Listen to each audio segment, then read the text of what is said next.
Do you want to hear Freddie Blassie, John? Well, I guess that's our next segment. We are going to look back at that appearance that Fred Blassie made. I believe it was September 15th, 1991, and I was so incredibly happy. The backstory, once again, is that Vince McMahon Jr. invited me, George Napolitano, George didn't go, but Dave Meltzer, Wade Keller, into the office at Titan Towers to start this new era of cooperation.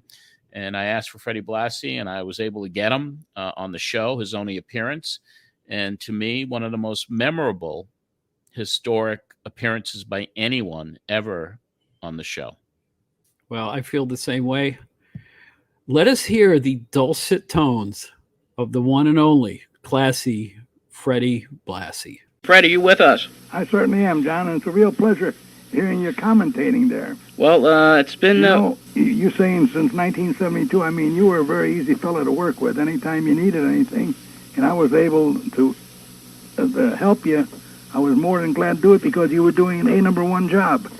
Well, it was just something that I decided to do, following your career and witnessing how you come back many, many times after injury, setback after setback. Nothing ever stopped the great Fred Blassie. And just how the fans reacted to you, I said, this guy is just, he's the best I've ever seen. And that's why, as a youngster, I decided to start the fan club for you. And it really got me into the wrestling business. I took a hiatus for a while, but I have to say publicly that without starting the Fred Blassie fan club, the foundation wouldn't have been laid for me to get into this business. And I want to thank you publicly for that first and foremost. Well, I want to thank you for taking the time doing that. And I also want to say hello to your mother, dad, and your sister. I mean, I haven't had a chance to do that for many years. Yes, and of course they all still remember you, and I remember those days when I was locked up in my room typing up the Fred Blassie Fan Club Bulletin, King of Men, many, many times, and we have an exciting couple hours here with the program Pro Wrestling Spotlight, and we're going to open up the phone lines later on, but first and foremost, we're going to get into a little bit of your career, and I'm going to start it off with Donnie. Don Leibel is another reporter who goes back to the old days, so to speak, talking about the 1970s, and Don, why don't you take it away right now? Yeah, John, just I would consider this a personal comment, and I hope everybody gets an idea out of this of what Freddie Blassie was like. I'll tell you, his gravelly voice alone scared the heck out of me growing up as a wrestling fan in the early 1970s. Blassie did more than just talk. He backed up in the ring more often than not by biting the forehead of his opponents with tough action. Fred was a three-time holder of the World Wrestling Alliance heavyweight title, and in 1961, after stripping the belt from Edouard Carpentier, the WWA merged with the National Wrestling Alliance and retired the belt Blassie held. But in 1964, a scare hit the mat world as it was said Blassie would never wrestle again due to a serious kidney injury. Not ready to call it a career, battling back, on August 12, 1967, Fred made a triumphant return to the ring by defeating a young Nicky Bockwinkel in 15 seconds. That's how he did everything in arenas, in grand style. The Pacific Coast, Americas, and California brass knuckle titles are among the many collectives through a wrestling career that has spanned in 7 different decades for Freddie Blassie. The reverse spinning neckbreaker was one of his more frequent holds employed to outsmart his opponents, and the list of regulars who came gunning for Blassie reads as an all-time who's who in wrestling. Feuds with John Tolis, the Sensational Destroyer, Ricky Dosan, and Giant Baba only scratched the surface of who Fred drew sellout crowds with.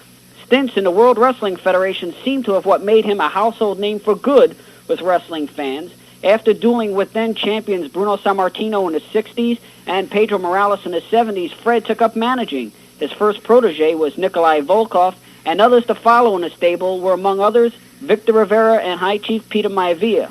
Whether being patched up in the Olympic Auditorium in Los Angeles by Dr. Bernard Schwartz, being introduced by ring announcer Jimmy Lennon, or having his picture taken by the great Gene Gordon, classy Freddie Blassie did what was asked of him in the most professional manner all the time.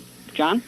Well, that's certainly a great tribute, and Fred, that covers a little bit of your career anyhow. I'm telling you, I enjoyed listening to that, even though it was all about myself. Yes, I had 27 major operations, and the priest, they had to call 2 different times. They said it was all she wrote, but I refused to give in, and I've been cut and stabbed 21 different times by spectators, and I had 16 knee operations. I have 2 total knee replacements.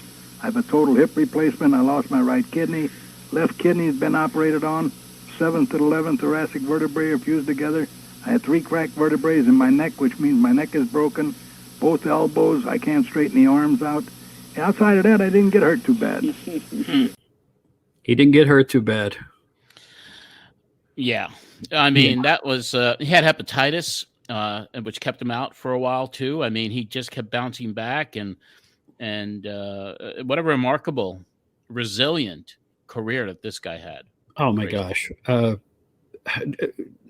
I read other things. He had some skin problems, and I think a famous quote was, I go to see the doctor and he just tell me to stay out of the sun. They hack a piece of me off and tell me to get out of the sun. He was a sun worshiper. I mean, he loved laying out there in California and he just loved being out there and getting tan. I mean, he used to work on his tan all the time, and then the compliment that white mane of hair and those big blue eyes that he had. I mean, he was quite striking as an individual. I mean, he had that it factor, and he did a number of television appearances too. I mean, he used to be on the Regis Philbin show. He broke Regis's finger once on TV. I mean, he was on Mary Tyler Moore, which was a famous show years ago, and so he had a very distinguished and a very, very memorable life in wrestling.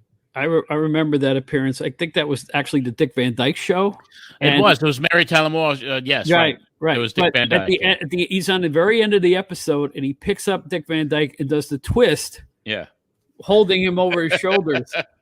And it's as funny as it sounds. And he was as scary back then. He was a heel. And at one point, he turns around and goes, to the crowd. The crowd backs up about 14 feet because he had that voice. Announced as the World Wrestling Champion. I used to love the way he said champion. Yes, champion. Yeah, champion. Yes, right. I love that. I really he was one of a kind, and of course, even that Dick Van Dyke episode, I think you could find it on YouTube somewhere. And just to remind everybody that entire 2-hour show with Freddie Blassie in its entirety is up there for patrons, and just go to patreon.com/John Arezzi. But we do have a couple of more clips of Freddie.